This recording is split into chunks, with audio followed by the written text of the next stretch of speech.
Welcome to this week's edition of Gene and Cell Therapy Updates, covering the latest breakthroughs, brought to you by Lucid Quest. Sarepta has resumed shipments of Elevidys to ambulatory Duchenne muscular dystrophy patients. The FDA lifted its pause on the treatment following safety reviews, and advocacy pressures led to a revised stance. However, shipments for non-ambulatory patients remain on hold, pending further safety data.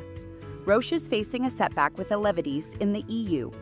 The European Medicines Agency issued a negative opinion for approval of Elevidys in ambulatory Duchenne patients. Despite this, Roche remains confident in the therapy's benefit-risk profile and continues to engage in discussions with the EMA for future approval. Genethon has launched a pivotal Phase 3 trial for GNT0004, a low-dose microdystrophin gene therapy aimed at Duchenne muscular dystrophy.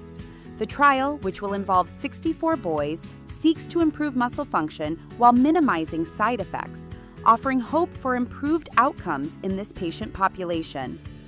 Mayo Clinic has reported early success in gene therapy for osteoarthritis. The therapy showed long-lasting pain relief and improvements in joint function, which could potentially transform treatment for the 32.5 million U.S. adults living with the condition.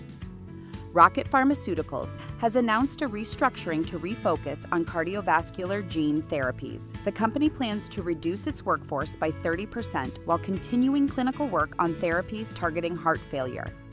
Acela Health has partnered with Abeona Therapeutics to launch Zavaskin, a cell-based gene therapy for recessive dystrophic epidermolysis bullosa.